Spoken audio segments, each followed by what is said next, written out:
क्या आप भी उन स्टूडेंट्स में से एक हो जो 10th में टॉपर थे, जो 10th में बहुत अच्छे मार्क्स ला रहे थे, स्कूल टॉपर थे, 11th में भी टॉप किया था, बट 12th में आकर जब आप जेईई मेन के पास हो, जब आपकी डेट शीट आ गई है, जब आपको पता है कि आपका पेपर कब है, तो आप जब रिफ्लेक्ट कर रहे हो तो आपके मॉक्स में मार्क्स 50, 60, 70, 80, 90 ऐसे आ रहे हैं और आपको बहुत बुरा सा फील हो रहा है कि मेरे पेरेंट्स ने मुझसे क्या एक्सपेक्ट किया था, मेरी खुद से क्या एक्सपेक्टेशंस थी, मुझे एक अच्छे कॉलेज में जाना है और आज मैं इस स्टेज पे हूँ कि मेरा कट ऑफ भी क्लियर नहीं हो रहा है।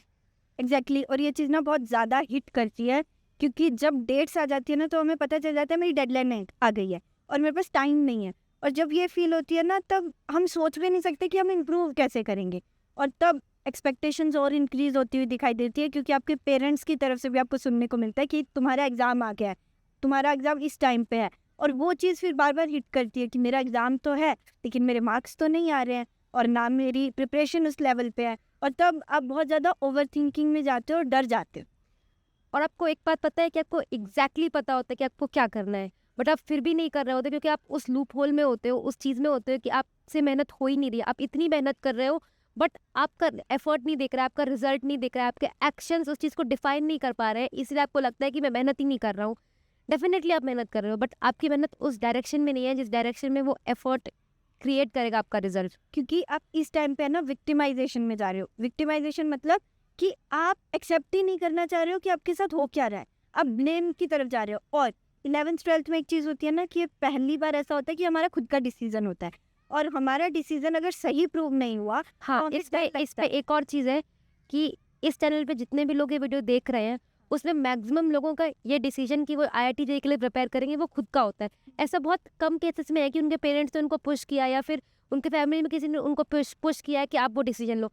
उनका खुद का डिसीजन होता है, तो वो एक और चीज़ होती है कि मेरा खुद का डिसीजन है, मैं किसको ब्लेम करूँगा अगर मेरा सिलेक्शन नहीं हुआ तो। एग्जैक्टली तो अब हमारे पास एक पॉइंट हो जाता है कि अगर नहीं हुआ तो हर कोई मुझे आके बोलेगा, और वो हर कोई मुझे आके बोलेगा वाले पॉइंट पे डर जो चीज़ होती है ना कि मेरी वजह से मेरा नहीं हुआ, और वो आपको आदत नहीं होती है कि अपनी गलती खुद से एक्सेप्ट करने की। है वो रियलिटी कि आप काम नहीं कर रहे हो, आप ओवर थिंकिंग कर रहे हो, आप एक्शंस नहीं ले रहे हो, लेकिन आपको डर इस चीज़ का है कि जब मेरा नहीं होगा तो पेरेंट्स मुझे बोलेंगे। तो गलती अगर आपकी है तो आप क्यों उसे एक्सेप्ट नहीं कर रहे हो? सबसे पहला स्टेप होता है किसी भी गोल को अचीव करने के लिए इस एक्सेप्टेंस। आप जब तक एक्सेप्ट नहीं करोगे कि आपकी गलती है, तब तक आप उस गलती को इम्प्रूव करने के लिए कुछ भी नहीं कर पाओगे। आपको पता है कि आपके मॉक में मार्क्स नहीं आ रहे, बट आपको उस क्यों का जवाब नहीं पता है कि आपके मॉक में मार्क्स क्यों नहीं आ रहे। हाँ, जितनी रिसेंट में वीडियोस गई है ना, मोस्ट ऑफ द स्टूडेंट्स के कमेंट्स है कि दीदी 60 मार्क्स आ रहे हैं, 70 आ रहे हैं, क्या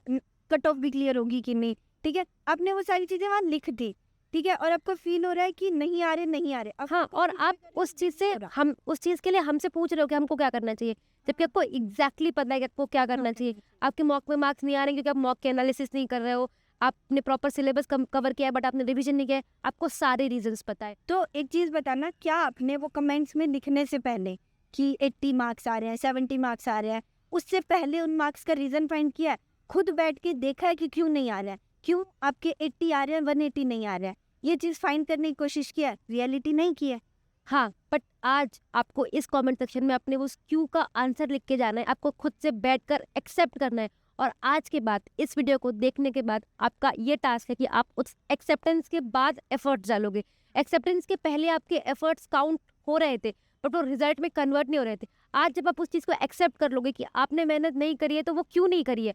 तो उसके बाद आप जब एफर्ट्स डालोगे तो आपको एक डायरेक्शन पता होगी कि आपको किस डायरेक्शन में एफर्ट्स डालने हैं। तो उस डायरेक्शन में एफर्ट्स डालने के बाद आपका रिजल्ट ज़रूर आएगा। एग्जैक्टली और ध्यान रखना कि क्यों के बाद ऐसा नहीं है कि बस लिख दिया हो गया। उस क्यों के बाद जैसे तुम्हें पता है कि क्यों नहीं आ रहा है, तुम्हें पता है कि क्या करना है, वो दोनों चीज़ें लिख के जाओगे कि आगे का मेरा प्लान क्या है जब तक मेरी शिफ्ट है। शिफ्ट पता है तो उस दिन तक का प्लान खुद के माइंड में क्या है कि क्या क्या करना है, वो लिख के जाओगे कमेंट सेक्शन में, एंड देन हम उसके ऊपर आपको गाइड कर रहे होंगे, रिप्लाई कर रहे होंगे। बट पहले काम ये है कि पहले खुद अकाउंटेबल बनना है, खुद एक्सेप्ट करना है और प्लान करना है। हाँ, और इस वीडियो के कमेंट सेक्शन में लिख के जाना है कि आज के बाद मैं कभी भी ब्लेम नहीं करूँगा अपने आप को कि मैंने नहीं किया। हमेशा उस चीज़ का रीज़न ढूँढूँगा कि मैंने क्यों नहीं किया।